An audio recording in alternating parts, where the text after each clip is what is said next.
पहले आप कंटेंट लिखो, right down content.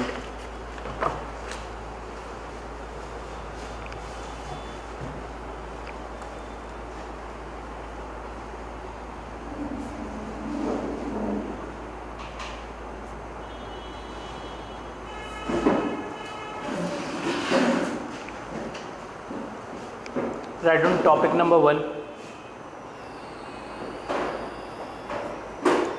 Matrix approach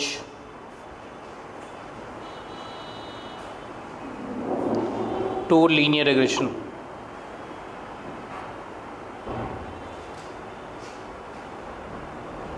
matrix approach to linear regression.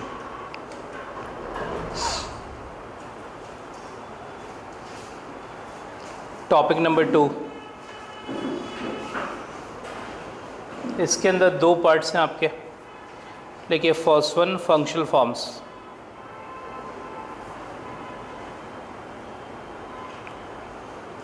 Second one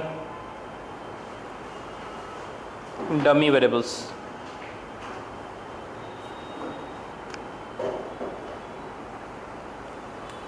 first one functional forms, second one is dummy variables, या bracket में लिखना चाहो तो लिख लो qualitative explanatory variables. Qualitative explanatory variables, qualitative explanatory variables. लिखिए topic number 3, first one multi collinearity, second one हेटेरोसेडास्टिसिटी,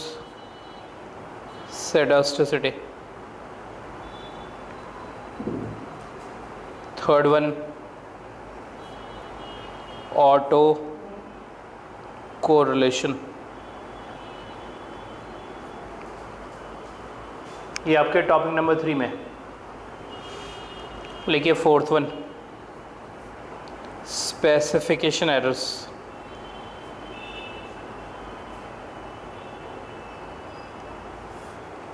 देखिए उसमें first one under fitting a model,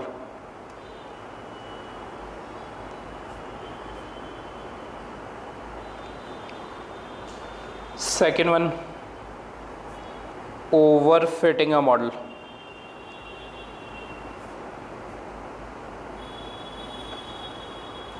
third one wrong functional forms,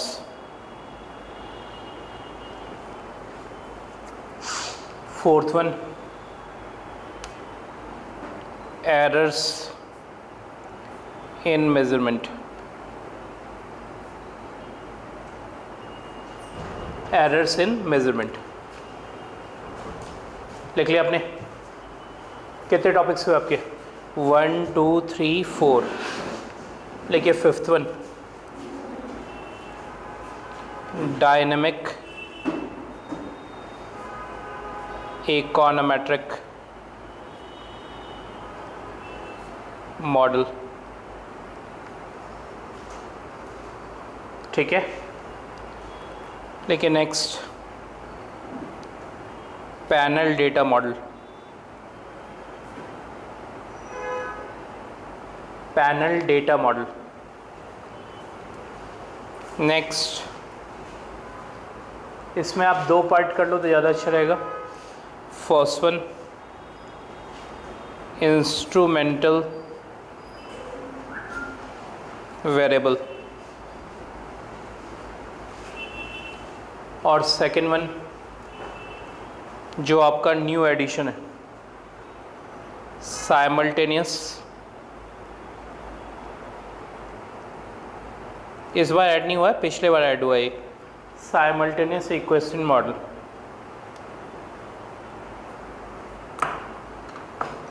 simultaneous equation model लिख लिया आपने? इतने contents आपको cover करने, ठीक है, क्लियर? एक रफ आइडिया मैं आपको बता देता हूँ जिसमें से मेन टॉपिक्स मेरे हिसाब से first one fourth one indicate कर लिए मेन टॉपिक्स आपके। फर्स्ट वन, फोर्थ वन,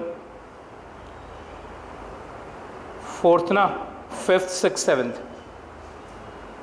ये आपके मेन है, ठीक है। और ये जो आप देख रहे हो कौन कौन सा फंक्शनल फॉर्म, कौन सा डमी वेरिएबल्स, मल्टी, हेट्रो, और इसमें कुछ ज़्यादा नहीं, बस सीधी सी बात मैं आपसे कहूँगा हार्डली 5 से 10 मार्क्स, ठीक है। बहुत पॉजिटिव होके देखिए अदर 10 मार्क्स, क्लियर। 10 मार्क्स के क्वेश्चन होंगे, लेकिन वो नहीं होगा जो आप पढ़ के आए हो, तो उनको छोड़ देना आप, ठीक है। ऑल्दो थोड़ा सा उसको पढ़ लेना जिससे पीछे वाली चीज़ें रिवाइज हो जाए। इसमें जो मैट्रिक्स अप्रोच होगा वो आपको करना होगा, मतलब जो आप एक्स्ट्रा सीखोगे ना, सीखोगे ही बहुत कम, ही बात ध्यान रखना। 15% एक्स्ट्रा सीखोगे, कौन से वाले टॉपिक में, टॉपिक नंबर 2 और टॉपिक नंबर 3 में। तो वो जो 15% एक्स्ट्रा सीखोगे बस क्वेश्चन उसी से होगा, ठीक है, क्योंकि टॉपिक की टेस्टिंग आपकी हो गई। जो 15% एक्स्ट्रा होगा बस आपकी कंसंट्रेशन वही होनी चाहिए, बाकी कुछ आपको पढ़ना नहीं है दोबारा, ये बात ध्यान रखिएगा, ठीक है, क्योंकि दोबारा टॉपिक का कोई मीनिंग नहीं बनता, क्लियर। अब रही बात इसमें जो बुक आपकी फॉलो हो रही है वो लिख ली, बुक्स में जो आपकी रीडिंग है, लिखिए basic econometrics by Gujarati. Basic econometrics Gujarati के लिए जो आप चाहे यूज़ करोगे वो होगा फर्स्ट वन, थर्ड वन, लिख ली फर्स्ट वन, थर्ड वन या fourth one, fourth one, sorry, first one, fourth one. Dynamic के लिए भी आपको वही यूज़ करना है, ठीक है। डायनेमिक इकोनॉमेट्रिक मॉडल के लिए आपको बेसिक इकोनॉमेट्रिक्स यूज़ करना है, पैनल डेटा के लिए भी वही यूज़ करना है, और इधर साइमल्टेनियस इक्वेशन के लिए यूज़ करना है। कौन कौन सा लिखा आपने, first, fourth, next, fifth, next, sixth और सेवेंथ का सेकंड पार्ट, ठीक है। नेक्स्ट है ये दूसरा, econometrics by example, econometrics by example, again by author is same, by Gujarati. इसके लिए आपको करना है टॉपिक 2 एंड टॉपिक 3, 2 और 3 आपको basic sorry econometrics by example के थ्रू करना, क्लियर। अब रह गया एक ही टॉपिक आपका, कौन सा, हाँ, उसके लिए गुजराती में वो है नहीं, ठीक है, तो उसके लिए MA जो सेकेंड ईयर में पढ़ाई जाती है डी स्कूल में, ठीक है, वो है इकोनॉमेट्रिक्स बाय ओल्ड्रिच, लिख लीजिए इकोनॉमेट्रिक्स बाय वोल्ड्रिच, WOLDRIDGE,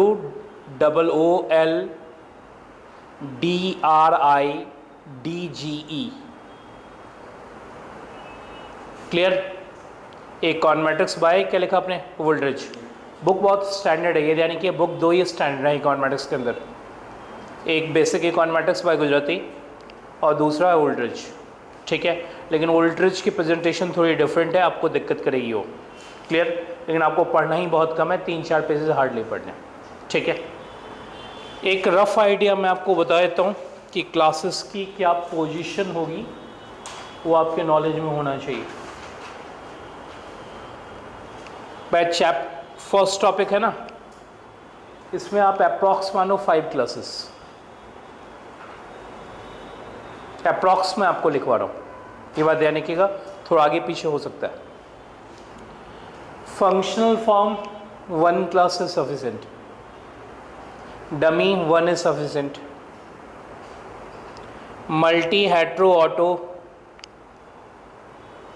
बहुत ऑप्टिमिस्टिक मैं आपको होके कहूँ तो 3, नहीं तो 2 में भी काम चल सकता है, आइदर 2 और 3। हाँ, स्पेसिफिकेशन एरर आपने पिछले सेमेस्टर में मैंने आपको छोड़ दिया था थोड़ा सा इंट्रो देके, क्लियर। लेकिन यहाँ आपका पूरा डिटेल है, 4 क्लासेस आपकी कंफर्म है, 5 भी जा सकती है, रूल आउट नहीं, डायनेमिक पे 3 क्लासेस आपकी कंफर्म है, 4th वन जा सकती है, ये मैं नहीं इनकार करता, लेकिन हाँ 3 तो कंफर्म ही है। पैनल डेटा मॉडल पे 2 क्लास, इंस्ट्रूमेंटल पे 1 क्लास, साइमल्टेनियस पे भी 1 क्लास। या एक बार ऐड करके देखिए क्या पोजीशन है आपकी। हाँ 21 आपकी लिखी हुई आ रही है, इसको +2 और कर लीजिएगा, कितने हो गए? हाँ 23 क्लासेस में ये कंटेंट आपका हो जाएगा। क्लियर, बात समझ में आ गई? तो रफ आइडिया मैंने आपको बता दिया है। क्लास की ड्यूरेशन 1.5 आवर, जो जनरल ट्रेंड लाइन है उस ट्रेंड लाइन को हम फॉलो करेंगे। ठीक है, रही बात किस टॉपिक की कितनी वेटेज है, तो ऐसा कोई वेटेज पहले भी इकोनॉमेटिक्स के अंदर नहीं था, अभी भी आपकी नहीं। ठीक है, पहले इकोनॉमेटिक्स में आपने क्या किया, 7 में से कितने क्वेश्चन? 5। अगेन आपकी वही है, 7 में से 5 लिख लिए नीचे, out of 7 you have to do 5।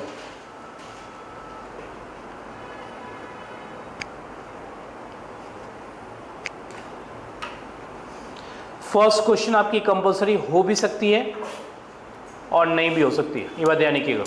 Clear, लेकिन जनरली ज़्यादा चांस है कंपलसरी होने के, लेकिन पिछली बार कंपलसरी नहीं था, उससे 3-4 साल पहले कंपलसरी था, तो ये यानी कि वो चेंज होता रहता है। तो यदि फर्स्ट क्वेश्चन यदि कंपलसरी होता है तो उसमें सारे चैप्टर्स की आपकी मिक्सिंग होगी। ठीक है, मतलब 5 जितने चैप्टर आप पढ़ रहे हो सब में से एक एक पार्ट लेगा, वो आपसे पूछेगा। रादर फर्स्ट क्वेश्चन उस केस में आपकी रीजनिंग बेस्ड होगी। ठीक है, कि आप चैप्टर समझ रहे हो या नहीं समझ रहे। क्लियर, तो फर्स्ट कंपलसरी हो भी सकती है और नहीं भी हो सकती है। यदि फर्स्ट कंपलसरी हुई तो आपको फिर 4 ही क्वेश्चन करने, फर्स्ट तो करना ही करना आपको। क्लियर बात, किसी तरह का कोई कन्फ्यूज़न? बुक्स मैंने आपको बता दिया, सारी चीज़ें बता दी हैं। स्टार्ट फर्स्ट वन से करेंगे, matrix approach to linear regression. Put की heading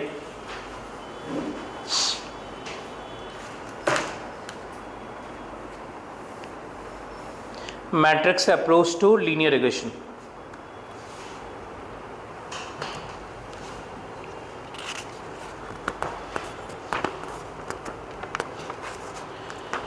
matrix approach to linear regression start करने से पहले हमें थोड़ी सी मैट्रिक्स अलजेब्रा की ज़रूरत है।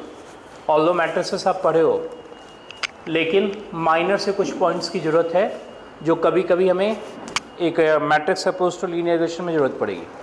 कंफर्म? तो वो पहले मैं आपको बता देता हूँ। लिख ली, सबसे पहले मैट्रिक्स अलजेब्रा।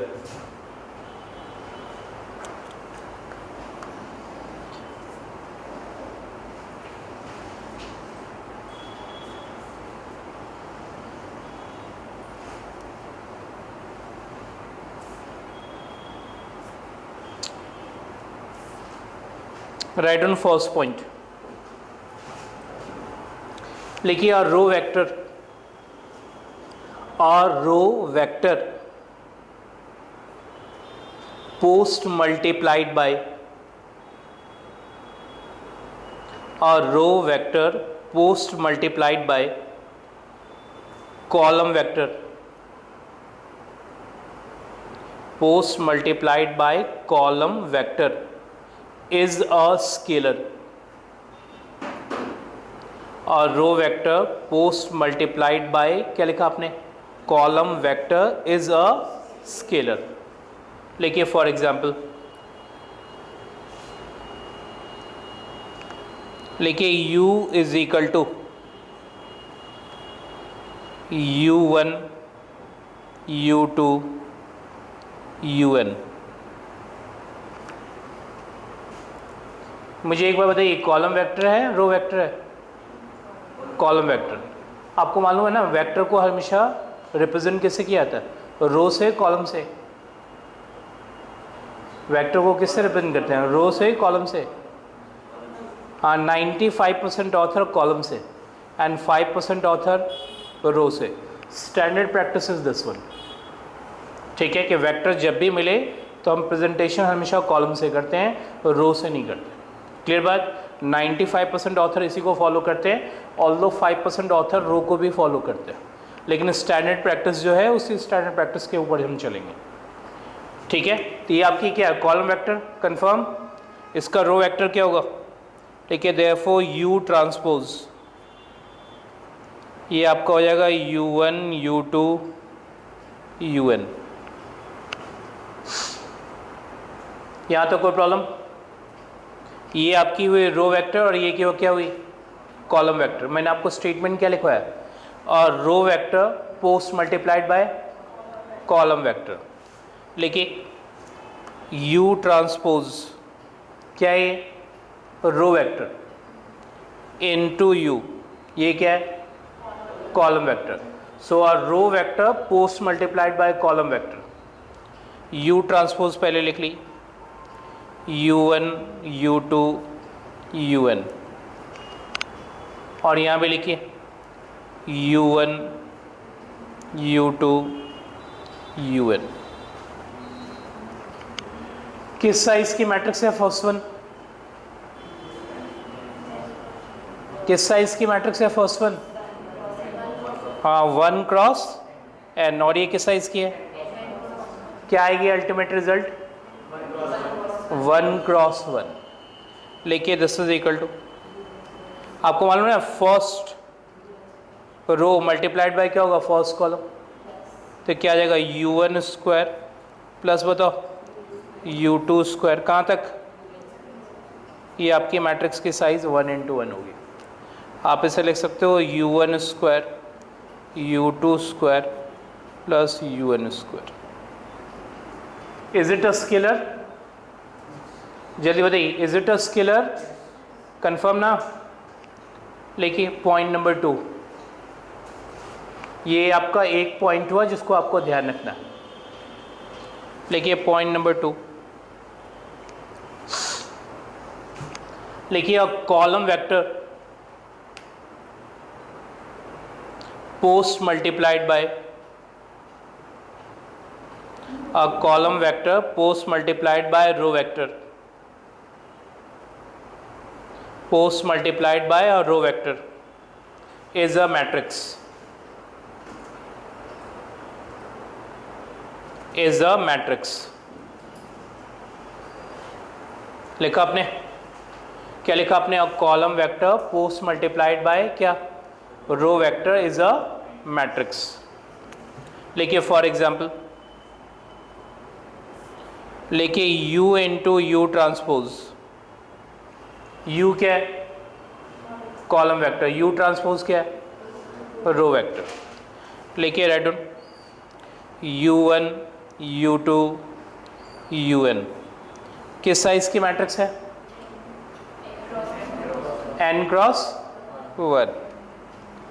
और इसे लिखिए u1 u2 un, किस साइज की मैट्रिक्स है, 1 क्रॉस n। क्या देगा ultimate result, n cross n। लिखिए n क्रॉस n। हाँ एक मिनट यहाँ कंसंट्रेट कीजिएगा, पहला रो पहले कॉलम से मल्टीप्लाई होगा, क्या देगा u1 स्क्वायर, दूसरा रो पहले कॉलम से मल्टीप्लाई होगा, क्या देगा u2 un। ठीक है, ऐसे ही nth रो फर्स्ट कॉलम से मल्टीप्लाई होगा, क्या देगा un un, कंफर्म। अब पहला रो दूसरे कॉलम से मल्टीप्लाई होगा, क्या देगा u1 u2। Second row second column से मल्टीप्लाई होगा, क्या आएगा रिजल्ट u2 स्क्वायर, ये आएगा un u2। ऐसे ही लास्ट रिजल्ट लिखिए u1 un u2 un, और लास्टली बताइए un का स्क्वायर। कोई प्रॉब्लम, ये साइज कौन सी, n क्रॉस n, कोई दिक्कत। लिखिए पॉइंट नंबर 3, लिखिए अ matrix post multiplied bye, a matrix post multiplied by column vector, a matrix post multiplied by column vector is a column vector, is a column vector। क्या लिखा आपने? Matrix post multiplied by column vector is a column vector. लिखिए for example, लिखिए A11, A12, A1n,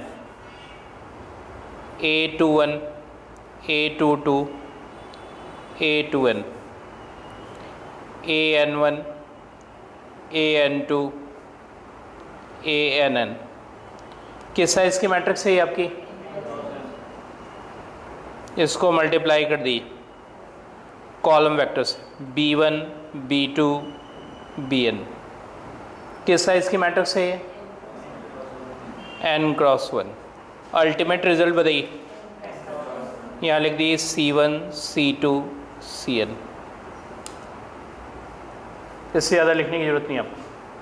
मैंने आपको सीधी बात समझाई कि एक मैट्रिक्स को यदि आप कॉलम वेक्टर से मल्टीप्लाई करेंगे तो कॉलम वेक्टर आएगा. बाकी रिजल्ट क्या आएगा मल्टीप्लाई नहीं करना, सिर्फ स्टेटमेंट का ध्यान रखना. ठीक है. लिखिए फोर्थ वन. लिखिए रो वेक्टर और row vector post multiplied by row vector post multiplied by a matrix. Row vector post multiplied by a, क्या लिखा आपने? Matrix is a row vector. और row vector post multiplied by क्या लिखा आपने? Matrix is a. लिखिए ये हमारा row vector A11, A12, A1n. ये रो वेक्टर है. पोस्ट मल्टीप्लाइड बाय क्या कह रहा हूँ मैं आपसे? मैट्रिक्स. लिखिए B11, B12, B1n, B21, B22, B2n. और ऐसे लिखिए BN1, BN2, BNN. साइज इसकी पहले वाले की size 1 cross n. Size clear रखिएगा. दूसरा अल्टीमेट रिजल्ट यहाँ लिखिए C1, C2, Cn. क्लियर. मुझे इसके इंट्रिकेसीज से कोई मतलब नहीं, मुझे सिर्फ 4 स्टेटमेंट चाहिए. क्या? और row vector post multiplied by column vector is a. ये बिल्कुल तोते की तरह याद रहनी चाहिए आपको. दूसरा नेक्स्ट, और column vector post multiplied by row vector is a matrix. ये लाइन याद रहनी चाहिए. तीसरा, a matrix post multiplied by column vector is a column vector. Fourth one, और row vector post multiplied by matrix is a. बस ये 4 line घोट के रखिए. इसके अलावा हमें कुछ नहीं चाहिए. वो तो मैंने आपको सिर्फ एग्जाम्पल दिया. ठीक है. इस एग्जाम्पल से हमें कोई मतलब नहीं. क्लियर. बस ये 4 लाइन याद होना चाहिए. जब भी जरूरत होगी तो मैं आपसे पूछूं. क्लियर. अब आइए मैट्रिक्स डिफरेंशिएशन. हेडिंग पुट की.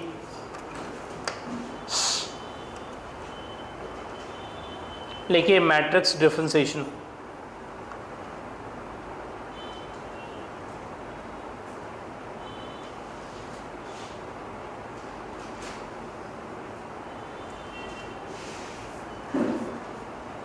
लिखा आपने? कोई दिक्कत तो नहीं. मैं यहाँ आपको 2 रूल बताऊंगा और ये दोनों रूल के रिजल्ट्स आपको याद रखने हैं. ठीक है. क्लियर. लेकिन पहले होता कैसे है उसकी बात. लिखिए rule number 1.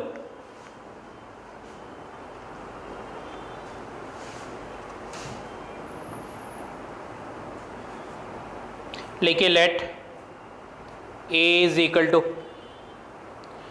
A1, A2, AN. लिखा आपने? Be a vector of real numbers. Be a vector of real numbers. आगे लिखिए let capital X is equal to X1, x2 xn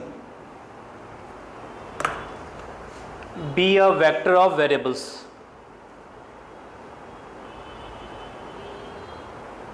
be a vector of क्या लिखा आपने, variables.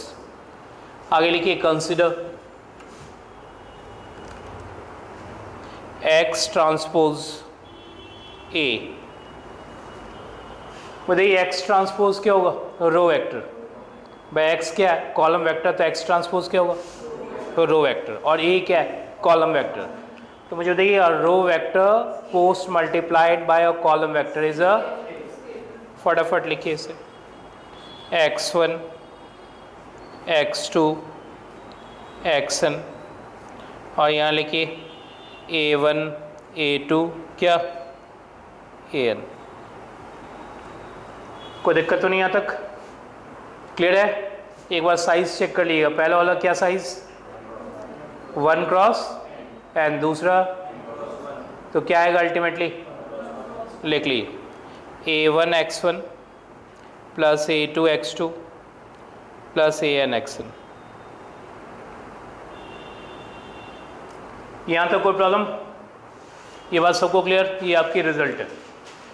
आपको मालूम है x transpose a n variables के ऊपर डिपेंड किया. कौन कौन सा, x1 से लेकर, तो आपको इसे डिफ्रेंशिएट करना है क्योंकि मैट्रिक्स डिफ्रेंशिएशन आप पढ़ रहे हो तो ऑब्वियसली डिफ्रेंशिएट तो करना ही करना है. ठीक है, यहाँ तक लिखिए डिफ्रेंशिएटिंग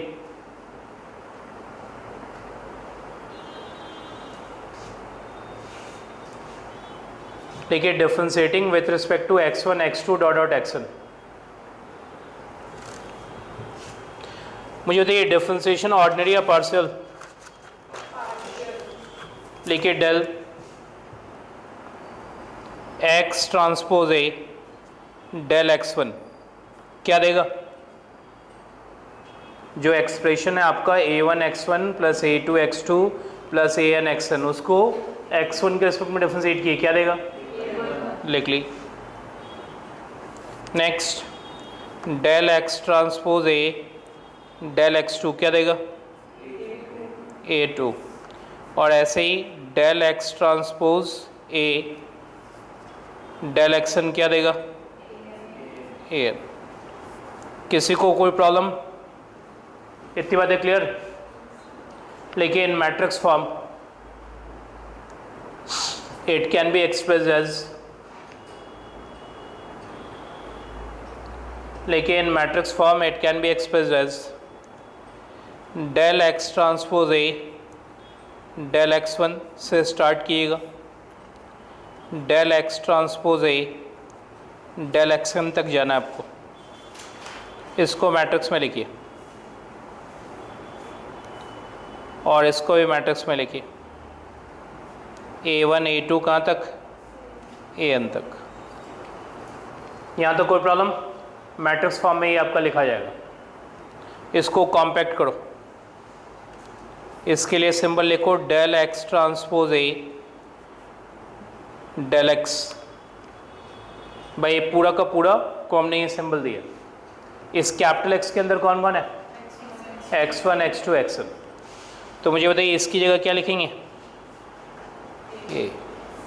ये रिजल्ट आपको याद रखना है, बाकी मुझे किसी से कोई मतलब नहीं. ठीक है, क्लियर.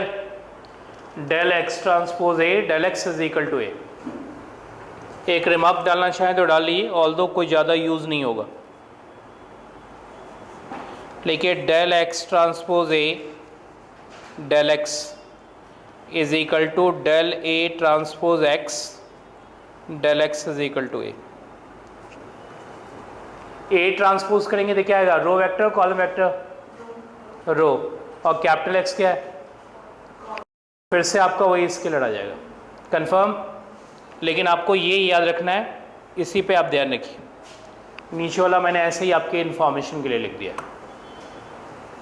मतलब मैंने आपको इन्फॉर्मेशन ये लिख के दिया कि x ट्रांसपोज a का डिफरेंशिएशन करो या a ट्रांसपोज x का डिफरेंशिएशन करो, दोनों से रिजल्ट यही आएगा.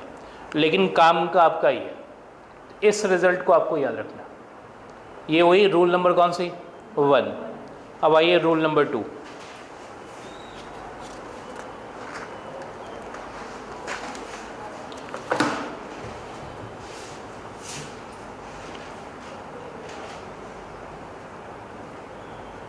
लिखिए लेट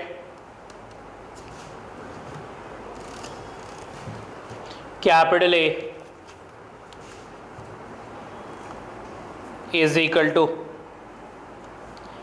A11, A12, A13। इससे आगे मत जाइएगा, वैसे हम A1N तक भी जा सकते हैं, लेकिन मल्टीप्लाई करने में खामखा सिरदर्दी हो जाएगी। ठीक है, तो मैं A13 तक रुक गया। Clear. Next A21, A22, A23, A31, A32 और क्या A33। लिखिए be a symmetric matrix, be a symmetric matrix of numbers, या रियल नंबर्स लिखना चाहें तो वो भी लिख सकते हैं। सिमेट्रिक मैट्रिक्स ऑफ क्या लिखा आपने, नंबर्स। आगे लिखिए let x is equal to x1, x2, x3, यहीं तक जा रहा हूँ। xn तक मैं जा सकता था, लेकिन मैंने आपसे पहले कहा मल्टीप्लाई करने में प्रॉब्लम हो जाएगी। लिखिए B a vector of variables, B a vector of variables. आगे लिखिए consider x transpose AX। x transpose में क्या आएगा, x1, x2, x3। A को लिखो A11, A12, A13, A21, A22, A23, A31, A32, A33। Multiply किससे करोगे, x1, x2, x3। ठीक है, साइज सबका मालूम है। फर्स्ट वन का साइज बताओ, 1 क्रॉस 3, सेकेंड वन का 3 क्रॉस 3, और थर्ड वन। तो पहले इन दोनों को मल्टीप्लाई करो, इसको और इसको। क्या आएगा जल्दी बताओ।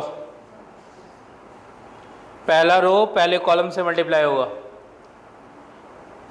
पहला रो पहले कॉलम से मल्टीप्लाई होगा, तो A11 और बताओ x1, नेक्स्ट प्लस A21 क्या x2, प्लस क्या होगा A31 x3। ये एक एलिमेंट, पहला रो पहले कॉलम से मल्टीप्लाई होगा। नेक्स्ट बताओ, पहला रो दूसरे कॉलम से मल्टीप्लाई होगा, क्या देगा A12 x1, प्लस बताओ A22 x2, प्लस A32 क्या x3। अगेन अब कौन सा होगा, पहला रो थर्ड कॉलम, उसके एलिमेंट नीचे ही लिखो तो ज़्यादा अच्छा है। A13 क्या x1, next A23 x2, plus और मल्टीप्लाई x1, x2, x3 से। ठीक है यहाँ तक। पहला वाला मैट्रिक्स किस साइज का, 1 क्रॉस 3, दूसरा वाला अल्टीमेट 1 क्रॉस 1। एक बात ध्यान रखिएगा कि मैट्रिक्स आपकी सिमेट्रिक है। क्या मतलब, हाँ, A transpose is equal to A, element wise A21 किसके इक्वल, A12 के, A13 किसके इक्वल, और ऐसे ही आपका A32 A23 के इक्वल। तो एक एक करके मल्टीप्लाई किए, एक तो ये मल्टीप्लाई होगा, क्या देगा, एक यहाँ टिक है एक वहाँ टिक है, ये और ये मल्टीप्लाई होगा तो क्या आएगा, A11 x1 स्क्वायर। ऐसे ही देगा A22 x2 square, A33 x3 square, plus क्या होगा 2A1 A2 x1 x2 plus 2a1 a3 x1 x3 plus 2a2 a12 a13 हो गया ना, a23 x2 x3। क्या रिजल्ट आएगा आपका? a11 x1 स्क्वायर, 1 तो x1 स्क्वायर, 2 तो x2 स्क्वायर, 3 तो x3 स्क्वायर। ट्वाइस क्यों हुआ वो? क्योंकि a12 किसके इक्वल रहा होगा? a21 के, तो और तो ट्वाइस होना ही होना है। a12 लिखे हो तो उसके कॉरस्पॉन्डिंग x1 x2, a13 लिखोगे तो x1 x3 और a23 लिखोगे तो x2 x3। अब मल्टीप्लाई करके देख लेना, यही आपके रिजल्ट आएंगे। कंफर्म? कोई दिक्कत तो नहीं यहाँ तक? क्लियर है? तो मैंने आपको एक सीक्वेंस में लिख दिया जिससे आपको वो याद रहे। ठीक है, अब रही बात, एक बार डिफरेंशिएशन किस रिस्पेक्ट में? x1 के रिस्पेक्ट में, दूसरी बार x2, तीसरी बार लेके differentiating with respect to x1 x2 x3।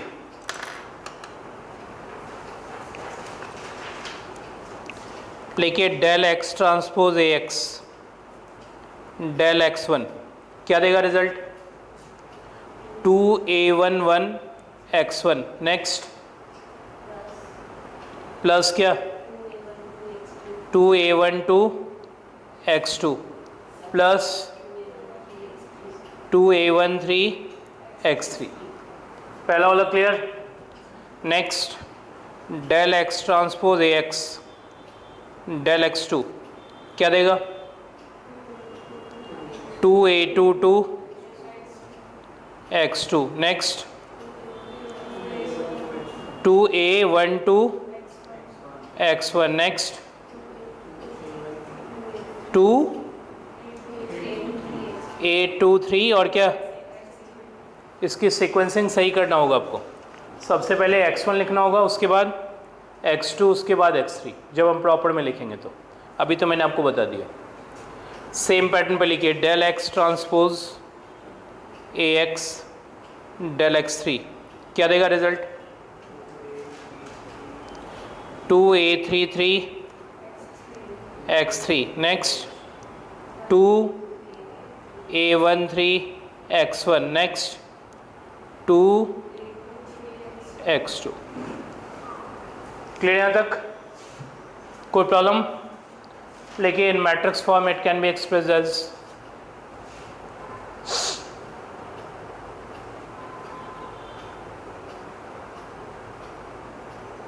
Matrix form it can be expressed as. सब लोगों ने यहाँ तक लिख लिया?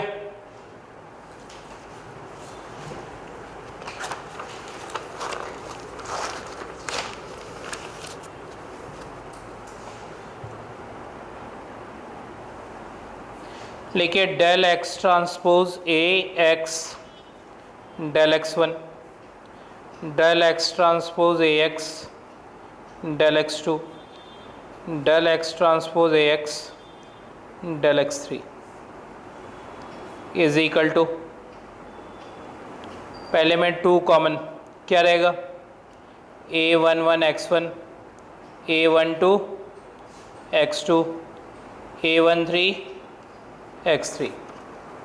दूसरे में भी 2 कॉमन क्या बचेगा? a21 लिखना चाहो तो लिख सकते हो आप, a21 x1 a22 x2 और बताओ a23 x3। एक बात ध्यान रखना, 1 2 21 के इक्वल है और 1 3, हाँ तो आप जिस सीक्वेंस पे लिखोगे उस हिसाब से लिखना। नेक्स्ट 2 जल्दी बताओ क्या आएगा? a31 x2 a32 x2 sorry a31 x1 a32 x2 plus बताओ a33 x3। मैट्रिक्स क्लोज कर दो।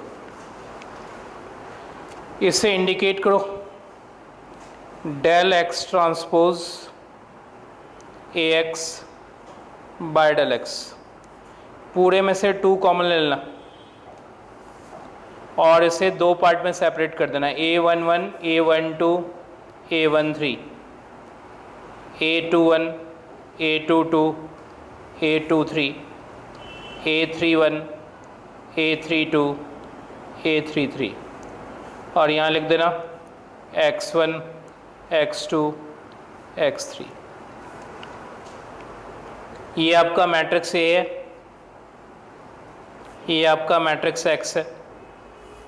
लिखिए therefore del X transpose AX by del X is equal to 2AX। ये रिजल्ट आपको याद रखना।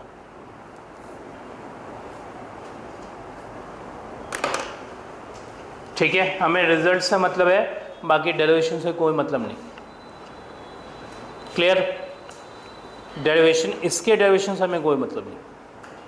जब हम मैट्रिक्स अप्रोच में जाएंगे तो उसके अपने तरीके हैं, वो अपने तरीके से यूज़ होगा। तो टोटल मैंने 4 उधर और 2 इधर, कितने गए? 6 रिजल्ट्स आपको याद रखने हैं। इस 6 रिजल्ट्स को याद रखेंगे तो हम matrix approach to linear regression करते समय इनका यूज़ करते रहेंगे। ठीक है, अब फिर से हेडिंग पुट किए, यहाँ से आपका एक्चुअल टॉपिक स्टार्ट हो रहा है। लेकिन matrix approach to linear regression,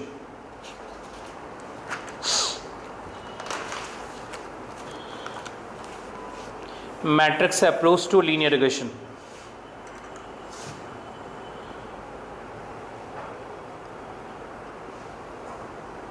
put की हेडिंग आपने यहां से स्टार्ट कर रहे हैं। हाँ, right on kth variable linear regression model,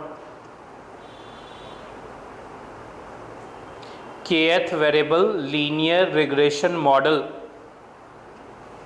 can be expressed as, लिखिए can be expressed as, लिखिए expectation of y is equal to beta 1 plus beta 2 x2i plus beta 3 x3i। कहाँ तक जाना है? बीटा के एक्स के आई। यहाँ तो कोई problem? You i attach नहीं करना, एक्सपेक्टेशन लगा हुआ है। जैसे ही आप या एक्सपेक्टेशन छोड़ेंगे उसके साथ ही एस्टोकास्टिक फॉर्म में यू आई अटैच हो जाएगा। लेकिन एस्टोकास्टिक फॉर्म, एस्टोकास्टिक फॉर्म लिखिए y i is equal to beta 1 plus beta 2 x2i plus beta k क्या x k i plus u i. लिखिए where i is equal to 1 2 3 up to n। I is equal to क्या लिखा आपने? 1 2 3 up to n। मैं आपको एक बार meaning बता देता हूँ, मीनिंग पहले समझिए। सपोज y हमारा एक्सपेंडिचर है, ठीक है, x2 हमारा इनकम है, ऐसे ही x3 वेल्थ है, और ऐसे ही x के सपोज एज है, ठीक है। तो मुझे यदि i is equal to 1 substitute करेंगे तो क्या आएगा? ये i is equal to 1 to n का क्या मतलब? आपके पास टोटल n पर्सन्स, कितने पर्सन्स? जैसे मैं यहाँ 1 सब्स्टिट्यूट करूँगा तो ये क्या होगा? y1। ये फर्स्ट पर्सन की एक्सपेंडिचर होगी, फर्स्ट पर्सन की। x21 क्या होगी? x2 इनकम है तो x21 क्या होगी? फर्स्ट पर्सन की इनकम। ऐसे ही x31 क्या होगी? हाँ, x3 यदि वेल्थ है तो x31 आपकी फर्स्ट पर्सन की वेल्थ होगी। और xk1 हो क्या होगी? एज। यदि मैं xk आपका एज है तो xk1 आपकी फर्स्ट पर्सन की एज होगी। कंफर्म? 2 रखते ही सेकेंड पर्सन का सारा इन्फॉर्मेशन आएगा, और n रखते ही nth पर्सन का सारा इन्फॉर्मेशन आएगा। कंफर्म? लिखिए that is y1 beta 1 plus beta 2 x21 कहाँ तक, बीटा के एक्स के वन प्लस यू वन। ऐसे लिखो y2 beta one plus beta two x two two plus beta k x k two plus u two. ठीक है, और ऐसे लिखिए y1 beta one plus beta two क्या, x two n plus beta k क्या होगा, x k n plus u n. कोई doubt यहाँ तक? 1 2 इन सब का मीनिंग समझ में आ गया? 1 मतलब फर्स्ट पर्सन, 2 मतलब हाँ सेकेंड फर्स्ट पर्सन का सारा इन्फॉर्मेशन, और ऐसे nth फर्स्ट पर्सन का सारा इन्फॉर्मेशन। कंफर्म? लेकिन matrix form it can be expressed as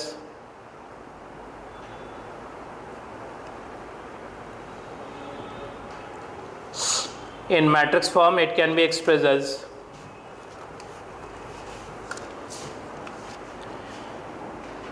यहाँ लिखिए y1 y2 yn लिख लिया आपने।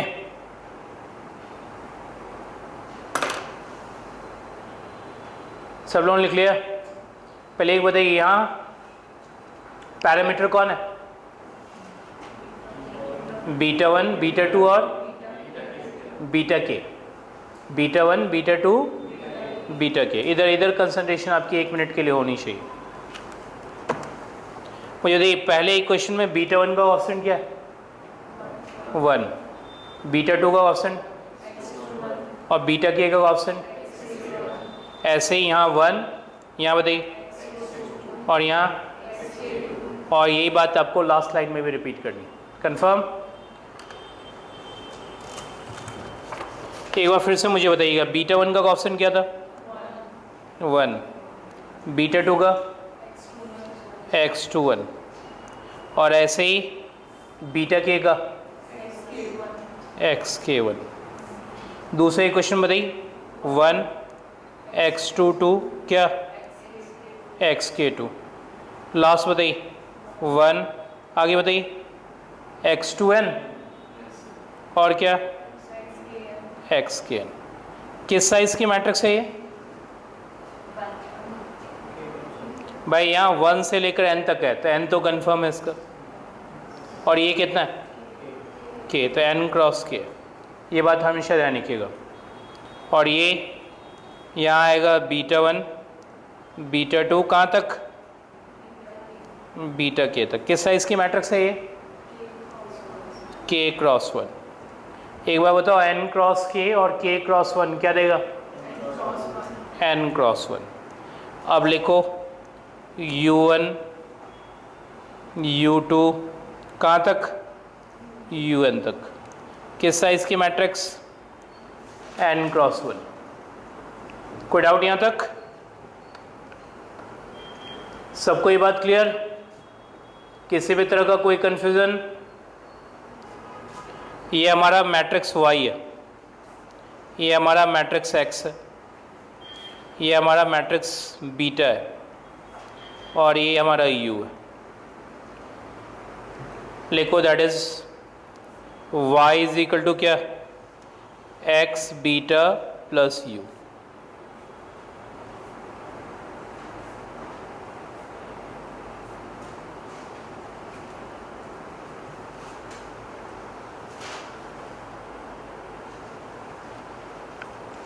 ये जो आपकी मैट्रिक्स निकली, ये क्या रिप्रेजेंट करती है, matrix representation of PRF। Arrow देख के लिख ली, matrix representation of population regression function.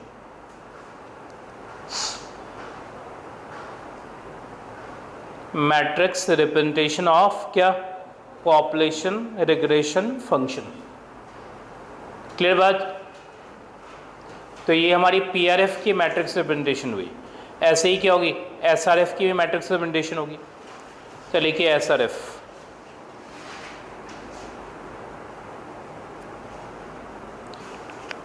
फिर से लिखिए kth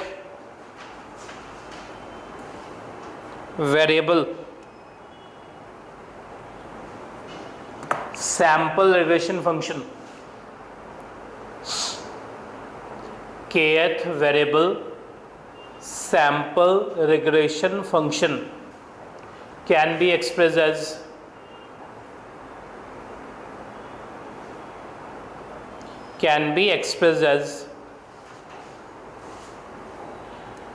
yi is equal to beta 1 hat plus क्या बीटा 2 हैट x2i प्लस बताओ बीटा 3 हैट क्या x3i, लास्ट बताओ बीटा k हैट क्या, मुझे देखिए क्या ये स्टोकास्टिक फॉर्म में है, हाँ नहीं yi की बात कर रहा हूँ मैं, is it stochastic form, hat लगा होता तो स्टोकास्टिक फॉर्म में नहीं होता, हैट नहीं लगा हुआ है, ये एक्चुअल फॉर्म है, actual form is stochastic form. तो आपको इसके साथ अटैच करना होगा या तो ui हैट या फिर, तो हमारी आदत किसकी है ei की, तो जिसकी आदत है उसी आदत में चलिए, लिखिए प्लस ei, समझ आई बात, या ui हैट लिखिए where i is equal to 1 2 3 up to n, clear. एक बार 1 सब्स्टिट्यूट करना है, दूसरी बार 2 और लास्टली लिखिए दैट इज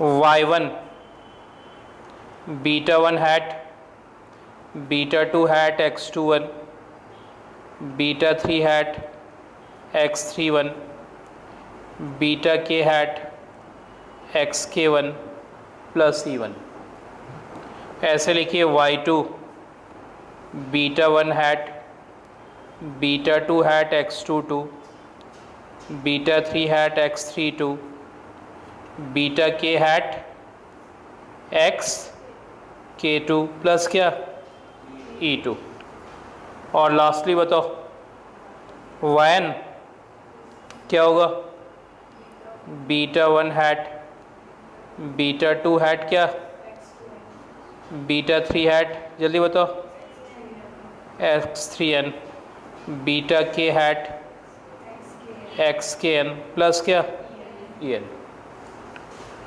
मैट्रिक्स अप्रोच वाली जो है आपकी क्लासेस जो 4-5 मैंने आपसे कही है, इसमें 15 मार्क्स का क्वेश्चन कंफर्म होता है, ठीक है। थोड़ी सी लिखने की हैबिट आपकी ठीक होनी चाहिए, क्लियर। इसमें कोई ज़्यादा दिक्कत नहीं है, चीज़ें तो आपको सबसे पहले ही सही आती है। सबसे पहले तो ये समझिए कि कुछ भी नया सीखना नहीं है, जो सीखे हुए हैं वही आप पढ़े जा रहे हैं, लेकिन अप्रोच मैट्रिक्स की बस इतना ही डिफरेंस आ रहा है, क्योंकि आपने वहाँ मल्टीपल रिग्रेशन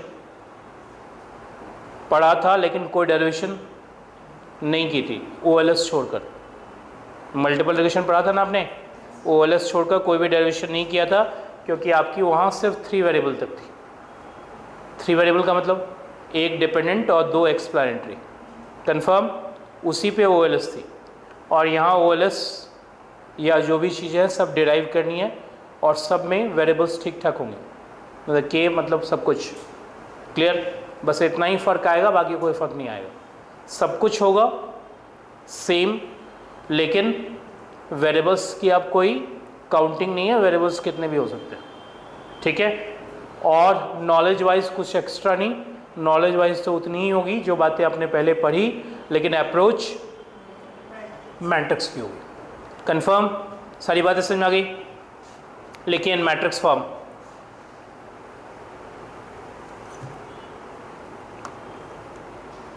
लिखिए y1 y2 कहाँ तक, yn तक, इज इक्वल टू 1 x21 कहाँ तक, xk1 तक, 1 x22 कहाँ तक, xk2 तक, लास्टली 1 x2n xkn।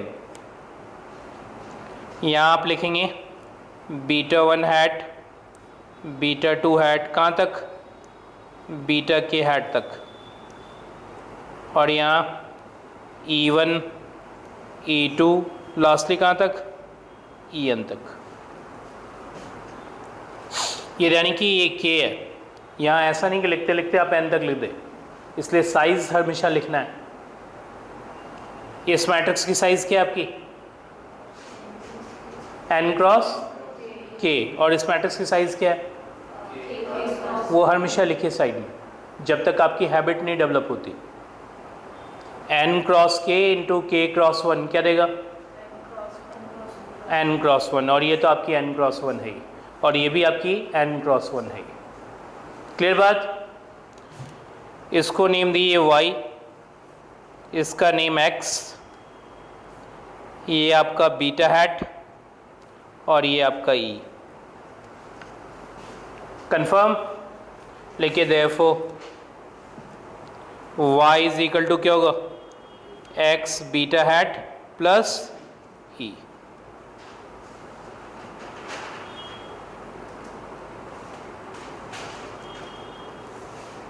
ये क्वेश्चन आपकी क्या रिप्रेजेंट करती है, मैट्रिक्स अप्रोच टू या मैट्रिक्स रिप्रेजेंटेशन ऑफ SRF। लिख ली name matrix representation of SRF।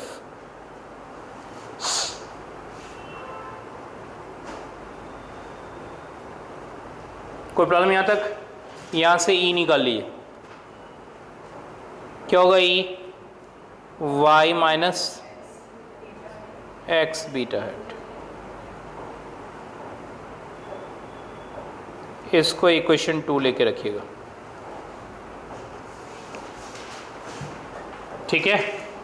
किसी भी तरह का कोई कंफ्यूजन नहीं ना। अब आपका टर्न आएगा OLS का, लेकिए OLS मेथड।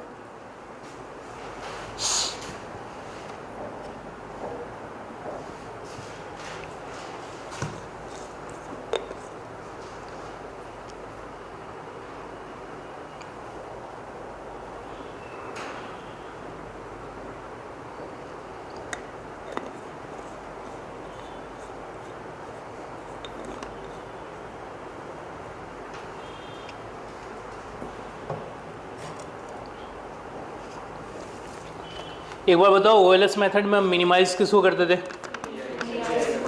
लिखो मिनिमाइज,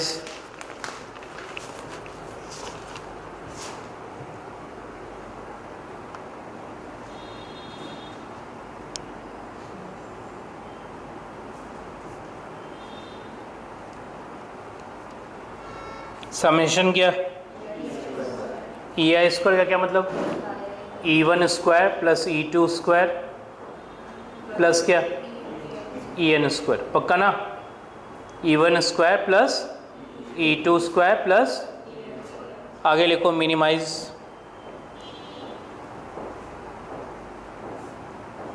यहाँ लिखो E1 E2 EN, और यहाँ लिखो E1 E2 EN।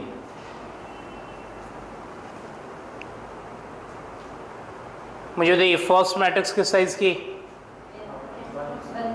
1 cross n, हाँ नहीं, और ये किस साइज की, क्या आएगा अल्टीमेट रिजल्ट, 1 क्रॉस 1। क्या आएगा रिजल्ट, E1 स्क्वायर, स्केलर तो आएगा ही आएगा, क्या आएगा result, E1 square plus E2 square plus, आपको अच्छी तरह से मालूम है इसे हम E कहते हैं, और ये हमारा E ट्रांसपोज। तो ऑब्वियसली हम मैट्रिक्स फॉर्म में मिनिमाइज किसको करेंगे, E ट्रांसपोज E को। किसको मिनिमाइज करेंगे, लिखो नीचे मिनिमाइज E ट्रांसपोज E। यहाँ से हमारा एक्चुअल स्टार्ट हुआ, वो तो मैं आपको पीछे से रिलेट करने के लिए बता रहा हूँ, ठीक है भाई। ये हमारा मिनिमाइजेशन का प्रोसेस, क्लियर बात। मतलब आप OLS में कहेंगे मिनिमाइज क्या, E ट्रांसपोज E, ठीक है, जो ऑलरेडी समेशन EI स्क्वायर होता है, ठीक है। यहाँ तक हमारे पास इक्वेशन 2 से E है, हाँ या नहीं, लेकिन फ्रॉम इक्वेशन 2 वी हैव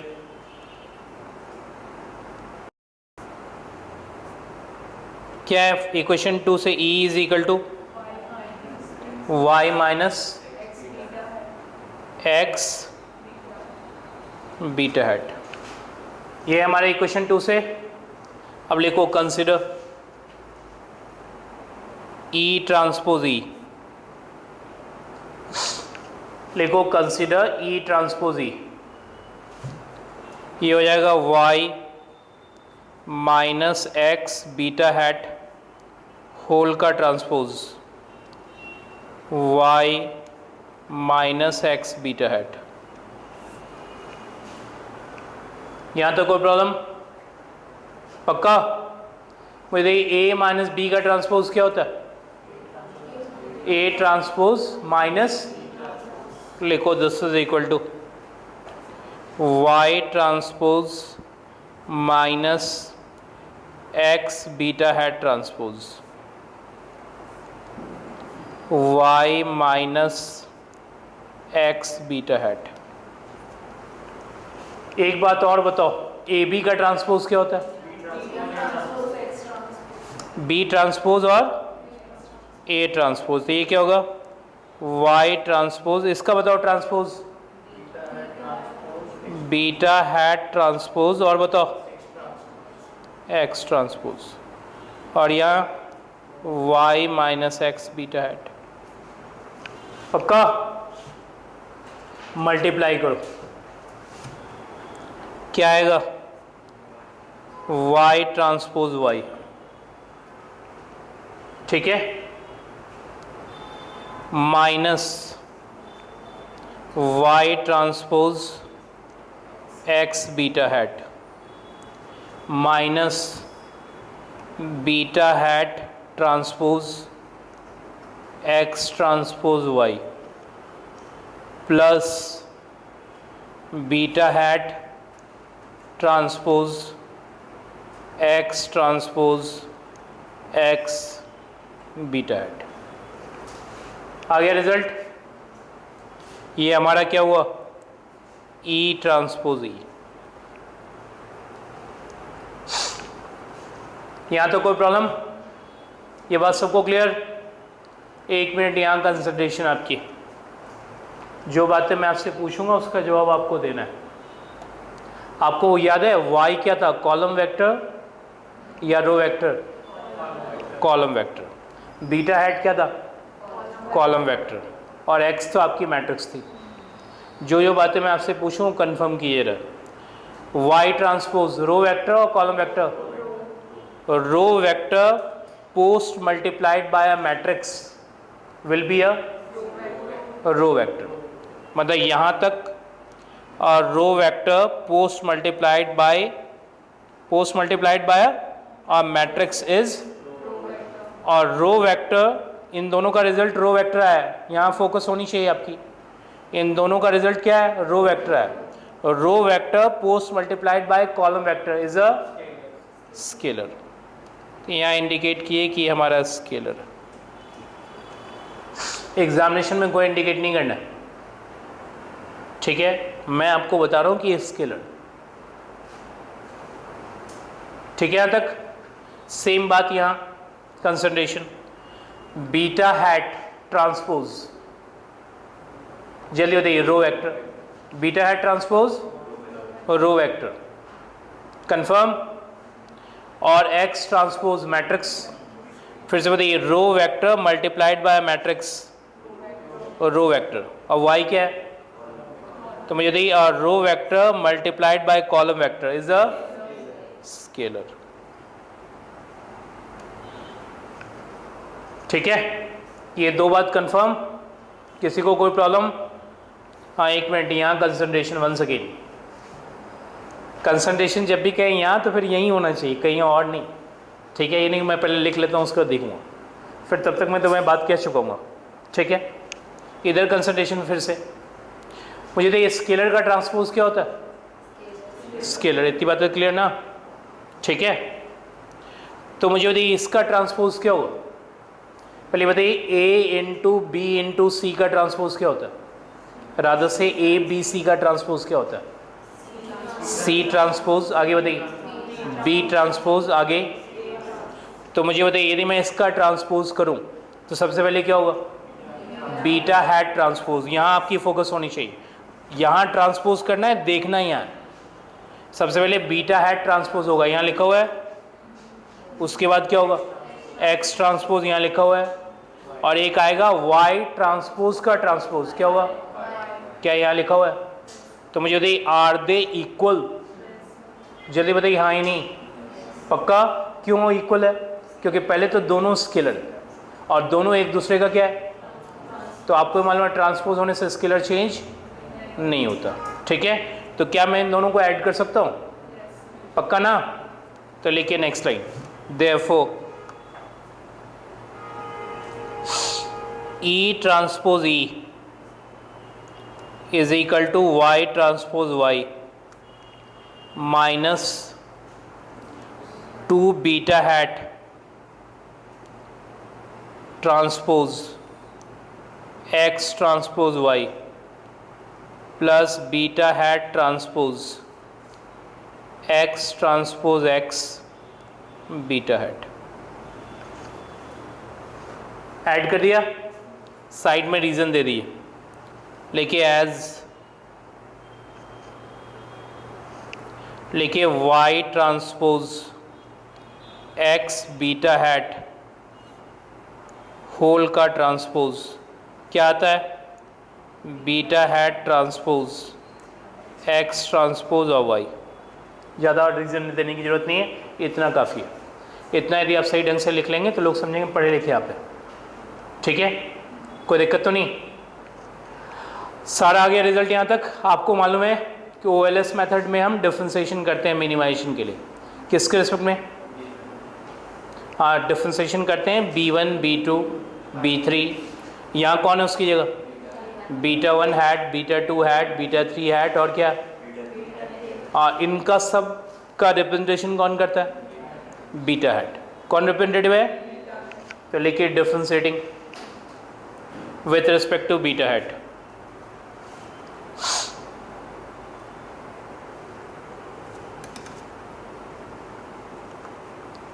लिखिए del E transpose E del beta hat is equal to, मुझे देखिए Y ट्रांसपोज क्या है, रो वेक्टर और कॉलम वेक्टर, रो वेक्टर, और Y क्या है, मल्टीप्लाई करेंगे तो क्या आएगा, स्केलर का डिफरेंशिएशन 0। समझ में आ गई बात।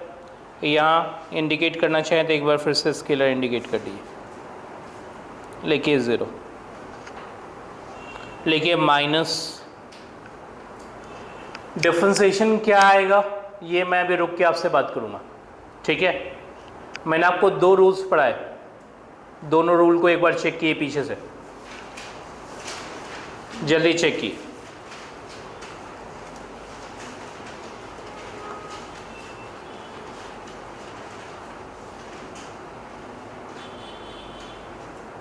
पहला रूल,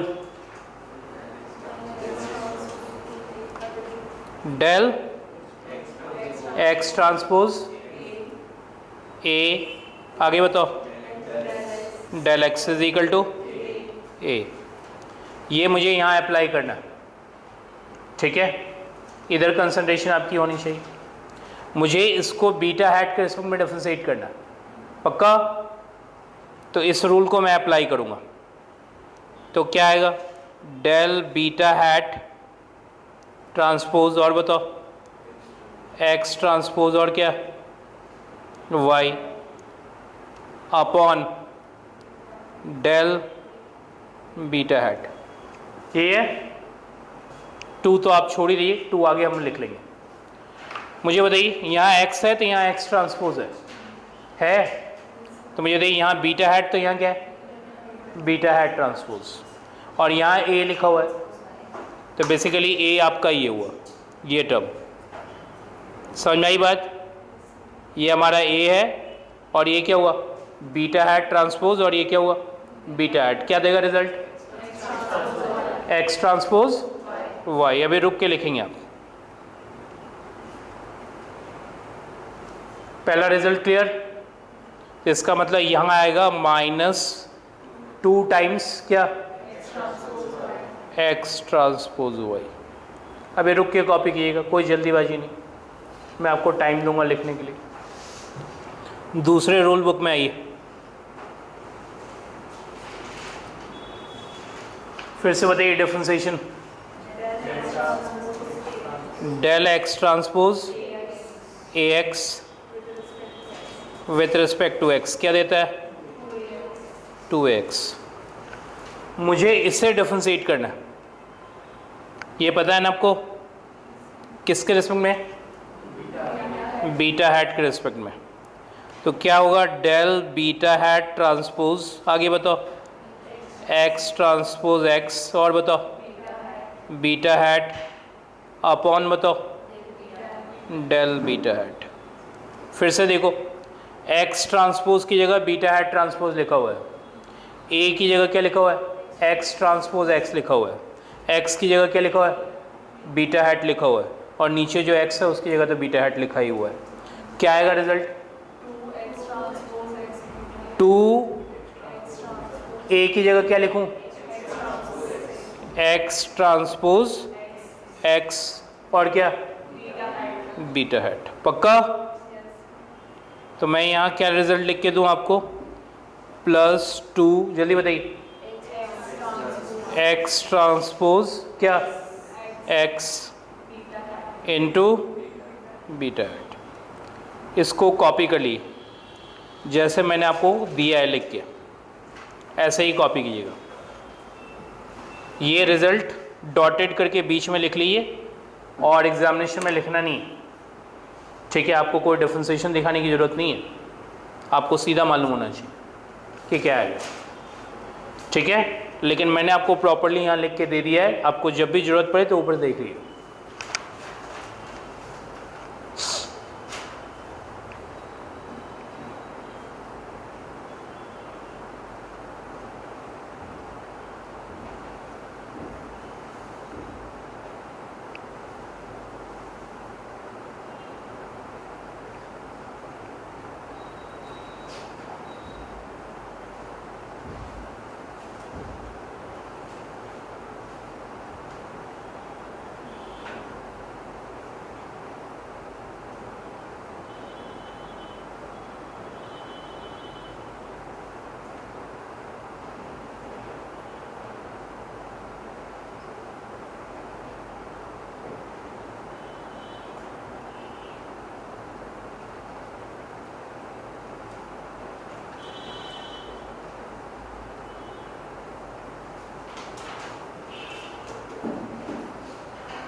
कर लिया कॉपी आपने?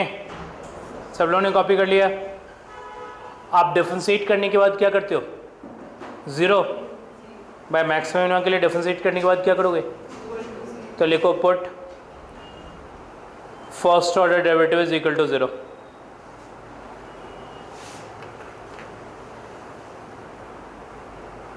लिखो दैट इज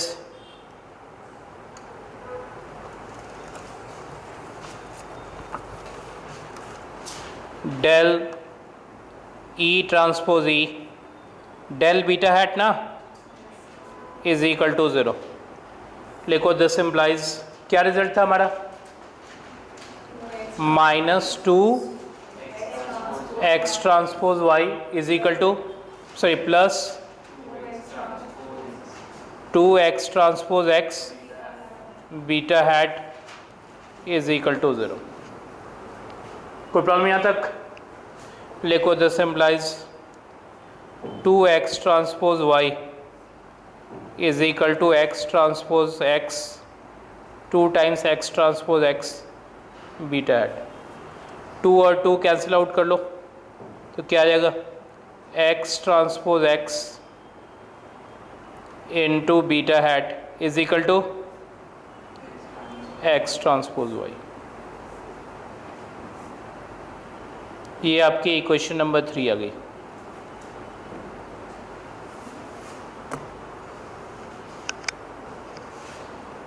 देखिए equation 3 is called normal equation. Normal equation कभी सुना है आपने? Normal equation in matrix form. देखिए equation 3 is called normal equation, ठीक है? लेकिन next line from equation 3 we have, लेकिन फ्रॉम इक्वेशन 3 वी हैव, एक बार फिर से इसे कॉपी की,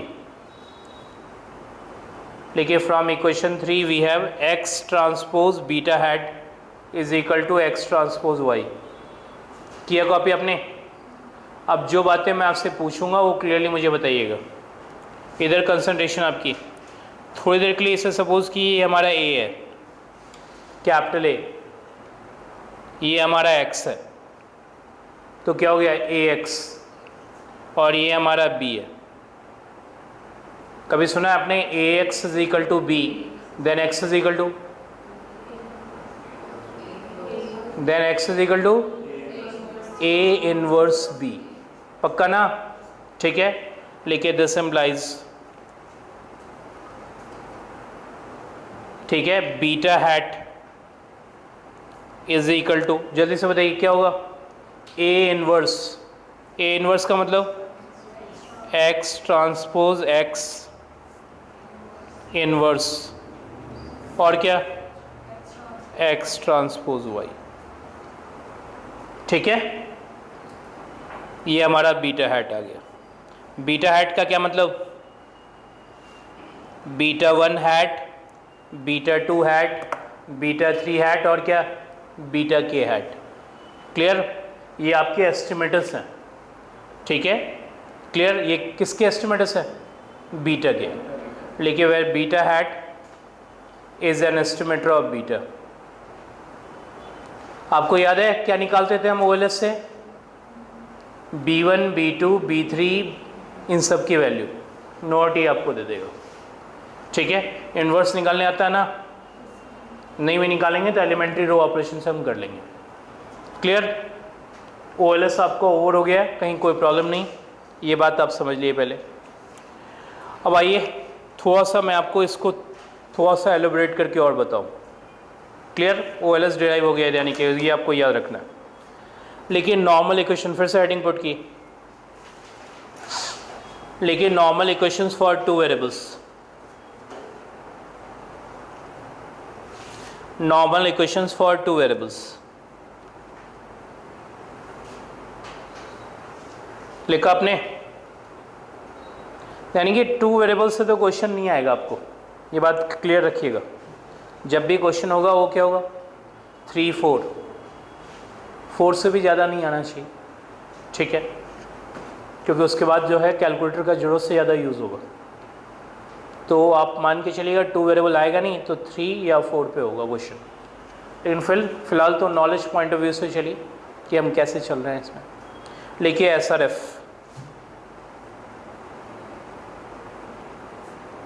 लिखिए YI is equal to beta 1 hat plus beta 2 hat. 2 variable में कितने एक्सप्लेनेटरी वेरिएबल्स होते हैं? सिर्फ एक डिपेंडेंट और एक एक्सप्लेनेटरी। कंफर्म? तो यहाँ x2i लिखने की ज़रूरत नहीं, आपको xi लिख लीजिए, और प्लस क्या लिखेंगे, ei। क्या लिखेंगे, ei। xi से आपका काम चल जाएगा। लिखिए where i is equal to 1, 2, 3 up to n। कोई डाउट यहाँ तक? लिखिए दैट इज y1 क्या होगा, beta 1 hat beta 2 hat x1 plus क्या, e1। एक 1 लिख ली और एक n लिख ली, ज़्यादा लिखने की ज़रूरत नहीं। लिखिए yn क्या होगा, बीटा 1 हैट बीटा 2 हैट, और बताओ xn ना, प्लस क्या, en। कोई दिक्कत नहीं यहाँ तक? लिखो इन मैट्रिक्स फॉर्म, y1 से लेकर कहाँ तक, yn तक। कोएफिशिएंट बताओ, 1 x1, 1 x2, लास्टली 1 xn। कोई दिक्कत? यहाँ बताओ क्या, बीटा 1 हैट और क्या, बीटा 2 हैट। ये सब मैं आपको प्रैक्टिस के लिए बता रहा हूँ कि कैसे लिखना है। ठीक है, प्लस यहाँ क्या E1 से लेकर कहाँ तक En तक। क्लियर? ये हमारा y हो गया, ये हमारा x हो गया, ये हमारा बीटा हैट हो गया और ये हमारा e हो गया। लिखो therefore y is equal to x beta hat plus क्या e। यहाँ तक कोई प्रॉब्लम? लेकिन next line normal equation in matrix form.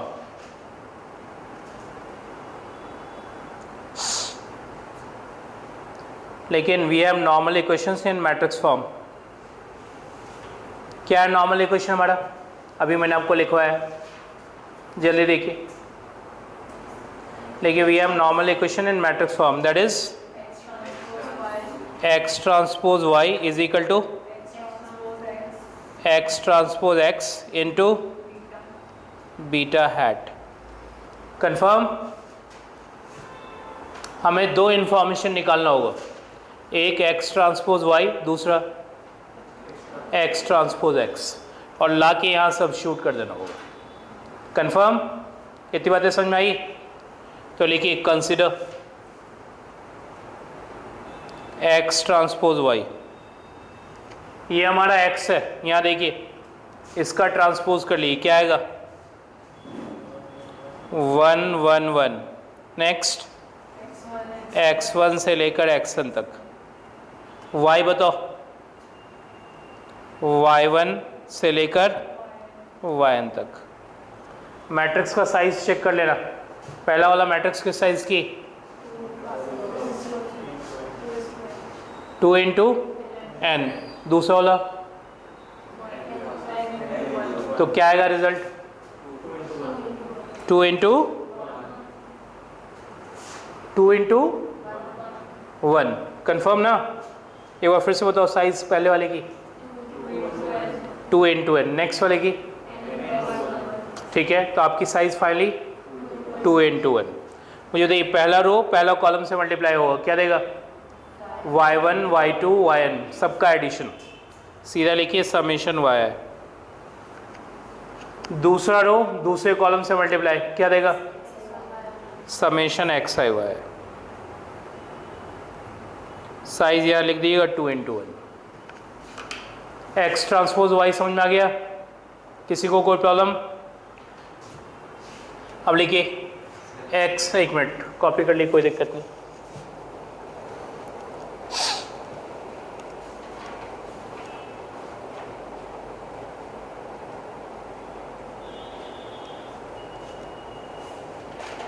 अब आइए consider x transpose x।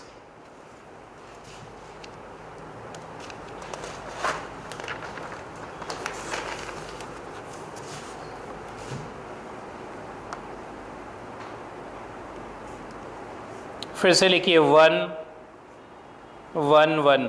Next x1 से लेकर xn तक। यहाँ पे लिखिए 1 1 1, x1 से लेकर xn तक।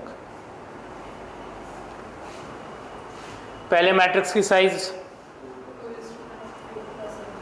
2 क्रॉस n, दूसरे मैट्रिक्स की साइज अल्टीमेट रिजल्ट 2 क्रॉस 2। पहला रो पहले कॉलम से मल्टीप्लाई होगा, क्या देगा n। कंफर्म? पहला रो या दूसरा रो पहले कॉलम से मल्टीप्लाई होगा, क्या देगा समेशन xi। कंफर्म? दूसरा रो पहला कॉलम से मल्टीप्लाई होगा तो समेशन xi। नेक्स्ट पहला रो दूसरे कॉलम से मल्टीप्लाई होगा, समेशन xi। नेक्स्ट दूसरा रो दूसरे कॉलम से मल्टीप्लाई होगा, मैट्रिक्स की साइज जोड़ लिख दीजिएगा। ठीक है? यहाँ तक किसी को कोई प्रॉब्लम? ये बात सबको समझ में आ गई? फिर से लिखिए we have normal equation in matrix form. We have normal equation in matrix form is x transpose y is equal to x transpose x beta hat. ये है एक्स ट्रांसपोज वाई हमने निकाल लिया, क्या है जल्दी से बताइए। समेशन वाई आई और बताओ summation x i y is equal to n summation x i और क्या, और बीटा हैट बताओ, बीटा 1 हैट और बीटा 2 हैट। पहला रो पहले कॉलम से मल्टीप्लाई कर दो, क्या आ जाएगा, summation y i is equal to n beta 1 hat plus बताओ, पहला रो पहले कॉलम से मल्टीप्लाई होगा plus beta 2 hat summation x i. दूसरा बताओ summation x i y i is equal to beta 1 hat summation x i plus क्या beta 2 hat summation क्या। कभी आपने ये फॉर्मूला पढ़ा है, हाँ या नहीं। ये आपकी क्या है, normal equations in scalar form.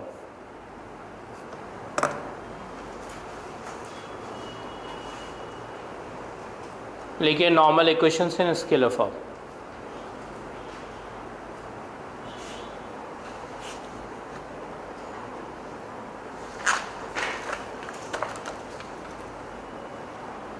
जब हमने इतना कर ही लिया है तो एक क्वेश्चन भी कर ही लेते हैं, ठीक है। 2 वेरिएबल का पहले करते हैं, नेक्स्ट क्लास में 3 वेरिएबल का करेंगे। और करना आपको एक्चुअली 2 वेरिएबल या 3 वेरिएबल, हाँ 3 ऑनवर्ड ही रखिएगा, 2 पे तो कभी मत सोचिएगा, 2 तो ऐसे भी सॉल्व हो जाता है। तो लिखिए क्वेश्चन, लिखिए fit a 2 variable regression model, fit a 2 variable regression model to the given data with an intercept term, to the given data with an intercept term, ठीक है। डेटा बिल्कुल छोटा सा, लिखिए x 1 2 3 और लिखिए y 1 3 8। आप ऊपर देख लीजिए, आपके पास नॉर्मल इक्वेशन स्केलर फॉर्म लिखा हुआ है, हाँ नहीं। इसके अकॉर्डिंग मुझे क्या क्या इन्फॉर्मेशन चाहिए, एक समेशन वाई, दूसरा समेशन एक्स आई, तीसरा summation x i Y. Next निकालिए फटाफट, यही निकाल लीजिए ज़्यादा अच्छा, अलग अलग क्यों निकालेंगे। समेशन एक्स बता दिए, summation Y, next X Y कितना 1 6 24 कितना हो जाएगा, और एक क्या चाहिए एक्स स्क्वायर, क्या होगा 1 और क्या 4 कितना हो जाएगा 14। फ्यूचर के लिए एक वाई स्क्वायर निकाल लीजिए, 1 9 64 कितना देगा 74, ठीक है। आगे लिखिए in 2 variable we have beta hat, को बताएगा बीटा हैट के अंदर कौन कौन होगा, बीटा 1 हैट और क्या बीटा 2 हैट, कंफर्म। और एक्स के अंदर बताओ 1 कितनी बार लिखोगे, इसलिए तो क्वेश्चन करा रहा हूँ कि 1 कितनी बार लिखोगे, ठीक है। 1 फ्री नहीं है, 3 डेटा है तो 3 बार, 5 डेटा होगा तो 5 बार लिखो 1 1 1, पक्का। नेक्स्ट x लिखना है, क्या लिखूँ x1, आगे बताओ x2 और बताओ x3, ठीक है। यहाँ तक भाई ये हमारा बीटा हैट होगा, वो x होगा। अब लिखो normal equation in matrix form, लिखो we have normal equation in matrix form is x transpose Y is equal to बताओ x transpose into beta hat. आपको एक्स ट्रांसपोज वाई निकालना होगा, ठीक है, और दूसरा इंफॉर्मेशन एक्स ट्रांसपोज एक्स निकालना होगा, ठीक है। तो लिखिए consider x transpose Y.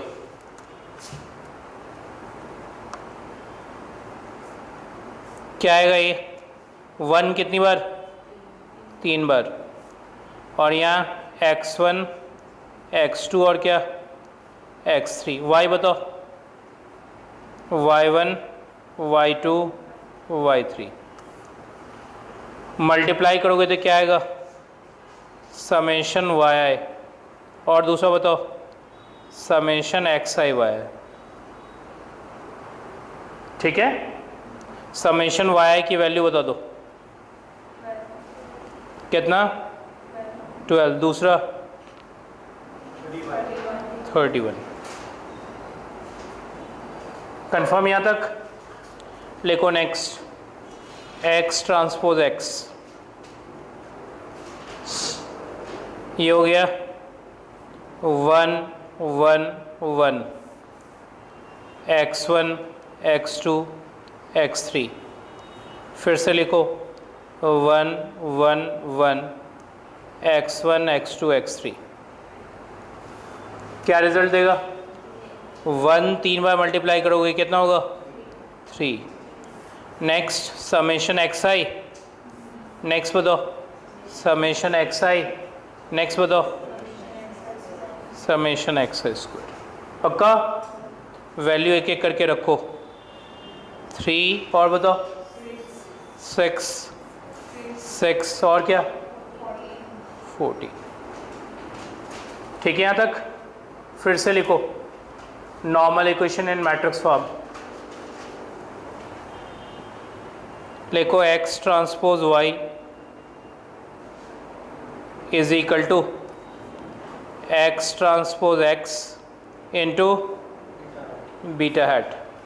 X transpose y की वैल्यू बताओ 1231, एक्स ट्रांसपोज एक्स की वैल्यू बताओ 3 6 और क्या, और बीटा हैट की जगह बीटा 1 हैट। और